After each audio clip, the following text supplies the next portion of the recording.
जय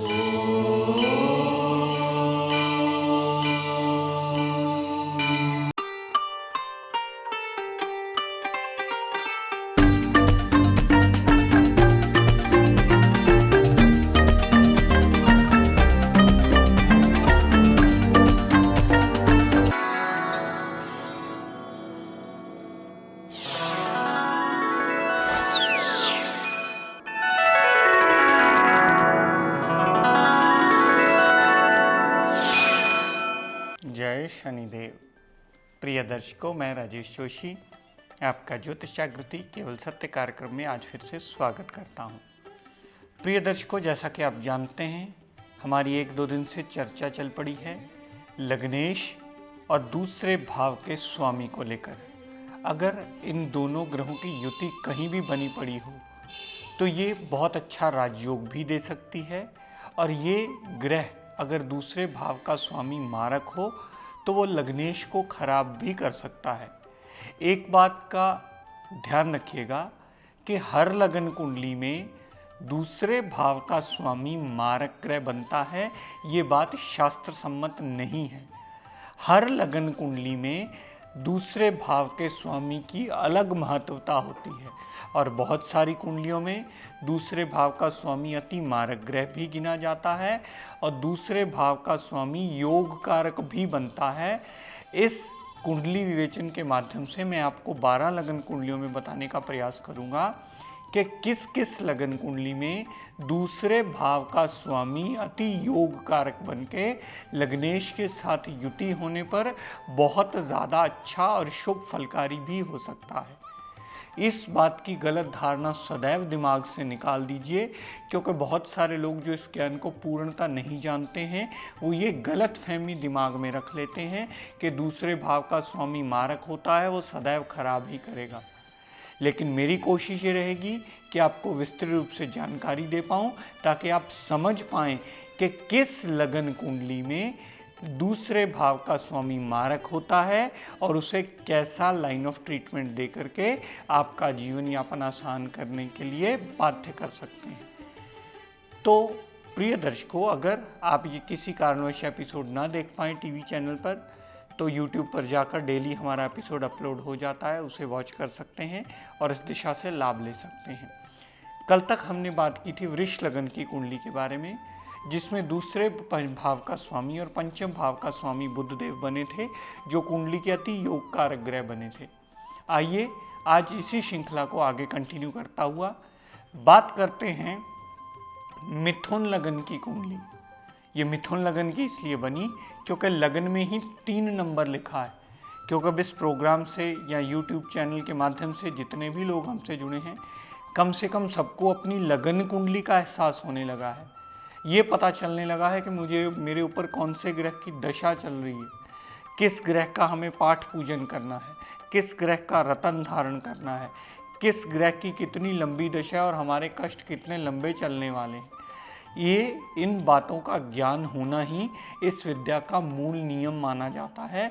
फिर इंसान सिंपल तरीके से उनके उपाय करके उनसे बचने के रास्ते अवश्य ढूंढता है। तो हम बात कर रहे थे प्रिय दर्शकों मिथुन लगन की कुंडली की, और मिथुन लगन की इसलिए बनी क्योंकि लगन में 3 नंबर लिखा है, और मिथुन राशि के स्वामी ग्रह बनते हैं बुध देवता। बुध देवता इस लगन कुंडली में लग्नेश हैं, यानी पहले भाव के स्वामी हैं, और चौथे भाव के स्वामी हैं, क्योंकि 6 नंबर चौथे भाव में लिखा है। तो यानी कि चतुर्थेश हैं इस लगन कुंडली के बुध देवता। माता, गाड़ी, भूमि, वाहन, मकान, सुख सुविधाएं, नेटिव लैंड के मालिक, और लग्नेश यानी स्वयं के मालिक बुध देव हैं। बुध देव ने चंद्रमा देवता को क्या दिया? बुध देव ने चंद्रमा देवता को दूसरे भाव का मालिक बनाया। दूसरा भाव धन का, कुटुंब का और वाणी का। प्रिय दर्शकों, इस लगन कुंडली में यानी मिथुन लगन की कुंडली में दूसरे भाव का स्वामी चंद्रमा देवता अति मारक ग्रह बन जाता है। उसका सबसे मुख्य कारण ये है कि बुध देवता और चंद्रमा देवता में अति शत्रुता मानी जाती है। और अष्टम टू अष्टम थ्योरी के मुताबिक मिथुन लगन की अगर कुंडली होगी और चंद्रमा देवता की दशा अंतर्दशा जिस भी जातक की चल पड़ेगी, वो सदैव कष्ट झेलता ही मिलेगा, क्योंकि चंद्रमा देवता इस लगन कुंडली में अति मारक ग्रह बन जाता है। तो आइए इसका विवेचन मैं आपको करना सिखा दूं। समझ लीजिए इसके बारे में डिटेल जानकारी, ताकि आपको कुंडली विवेचन में आसानी रहे। इस लगन कुंडली में चंद्रमा देवता अति मारक बन जाता है, जो कि दूसरे भाव का स्वामी है। प्रिय दर्शकों, अगर इन दोनों ग्रहों की युति यानी लग्नेश बुध देवता और दूसरे भाव का स्वामी चंद्रमा देवता की युति लगन में ही बनी पड़ी हो, तो आपको सदैव चंद्रमा देवता की शांति करानी होगी। दान पुण्य पाठ पूजन सिमरण व्रत आरती हवन यज्ञ करवाना होगा, ताकि बुध देवता का लगन में पड़े होने से भद्र नाम का जो पंच महापुरुष योग बना है वो पूर्णतः अपने फल देने के काबिल बन पाए। कभी भी इस लगन वाले जातक को सुच्चा मोती गलती से भी धारण न करवाइएगा।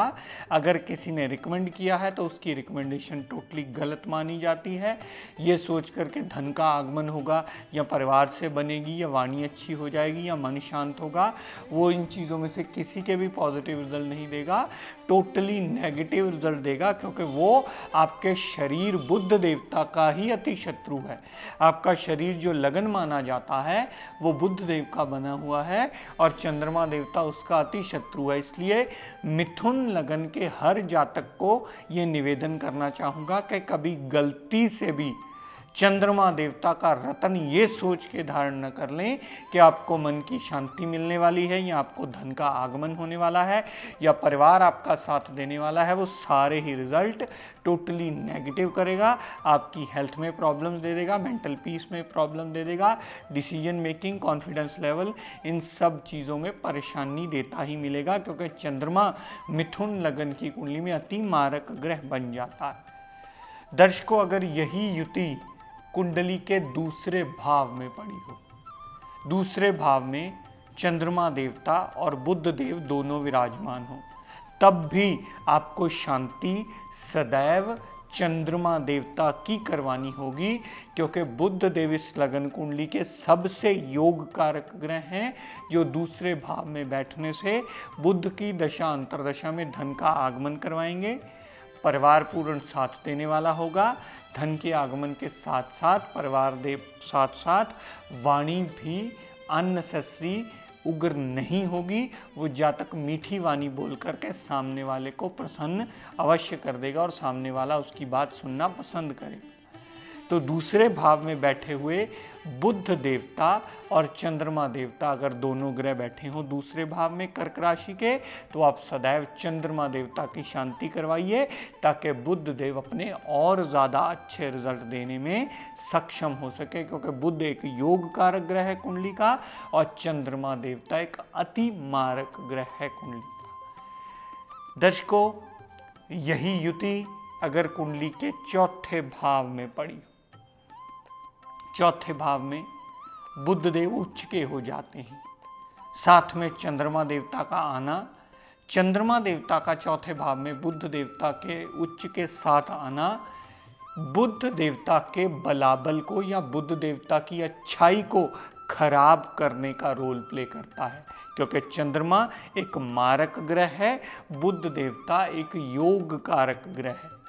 तो आप अगर चंद्रमा देवता की शांति चौथे भाव में पड़े हुए कन्या राशि के अगर होंगे चंद्रमा देवता, और आप चंद्रमा देवता का पाठ पूजन हवन यज्ञ सिमरन आरती करवाएंगे, तो चौथे भाव में भद्र नाम का जो पंच महापुरुष योग लेकर बुध देव बैठे हैं, तो बुध देव अपना पूर्ण रिजल्ट दे पाएंगे चंद्रमा देवता की शांति करवाने से। दर्शकों, अगर यही बुध और चंद्रमा कुंडली के पंचम भाव में पड़े हों, बुध देवता त्रिकोण के स्वामी त्रिकोण में आ गए, बुध देवता बुद्धि के कारक ग्रह बुद्धि में आ गए, वाणी के कारक ग्रह बुद्धि में आ गए।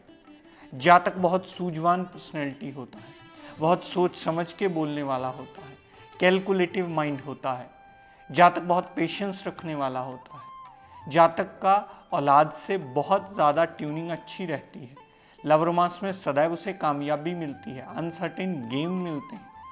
ये सारे एडवांटेज देते हैं। लेकिन चंद्रमा देवता इन सभी बातों को खराब करते हैं। तो यहाँ भी पंचम भाव में भी चंद्रमा देवता की ही शांति होगी। बुध अपने एडवांटेज के रिजल्ट तभी आपको पूर्णता दे पाएंगे। ऐसी ही कुछ स्थिति होगी अगर कुंडली के सप्तम भाव में बुध और चंद्रमा पड़े हों। यहाँ भी चंद्रमा देवता इस लगन कुंडली के मारक ग्रह होने की वजह से सप्तम भाव को खराब करेंगे और बुध देवता पूर्णता एडवांटेज देते ही मिलेंगे। दाम्पत्य सुख, पार्टनरशिप, डेली वेजेस, और यहाँ से बुध देव ने जितनी दृष्टि लगन पर डाली पर्सनैलिटी को भी इम्प्रूवमेंट देते ही मिलेंगे। उतने प्रतिशत अच्छा बुध देव करेंगे जितना उनमें डिग्री वाइज क्षमता का बलाबल होगा। दर्शकों, नवम भाव में चंद्रमा देवता और बुध देव बैठे हुए, यहाँ भी स्थिति त्रिकोण के स्वामी त्रिकोण में आने की ही हो जाती है। यहाँ भी चंद्रमा देवता एक मारक ग्रह की पदवी ही लेकर बैठे हैं और यहाँ भी उन पर कोई थ्योरी अप्लाई नहीं होती। इसलिए चंद्रमा देवता की शांति करवाने से ही बुध देव पूर्णतः अपना शुभ रिजल्ट देने में बाध्य होंगे।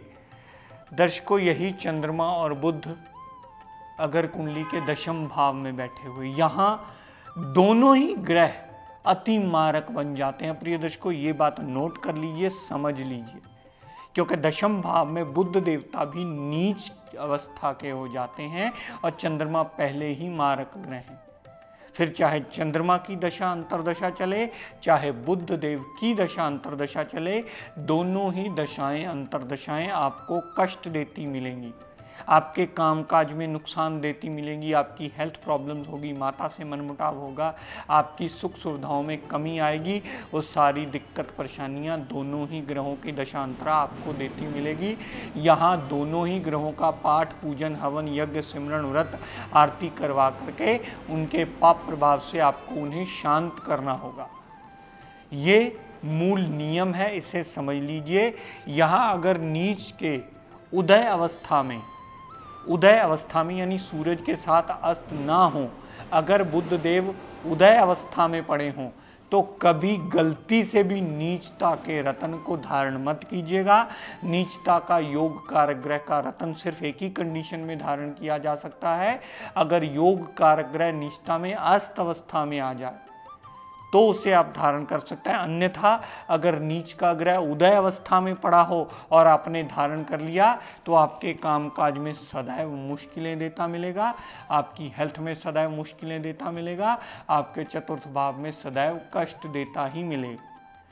तो यहाँ दशम भाव में आपको चंद्रमा देवता की भी शांति करवानी है और बुध देवता का भी पाठ, पूजन, हवन, यज्ञ, सिमरन, व्रत, आरती करके ही उससे फारिग होने का या उसके बुरे प्रभाव को कम करने का रास्ता ढूंढना है। दर्शकों, यही बुध और चंद्रमा देवता अगर कुंडली के 11वें भाव में पड़े, 11वें भाव में पड़े होने से चंद्रमा देवता सदैव आपको दिक्कत परेशानी ही देते मिलेंगे और बुध देवता जितना उनमें डिग्री वाइज बलाबल होगा, अपनी क्षमता के मुताबिक सदैव अपनी दशांतरा में आपकी इच्छा पूर्ति करने में, आपको धन लाभ दिलवाने में, बड़े भाई बहन की सपोर्ट दिलवाने में, ये सारी चीज़ों के एडवांटेज देते मिलेंगे। लेकिन चंद्रमा देवता की दशा अंतरदशा सदैव आपको कष्ट देती मिलेगी।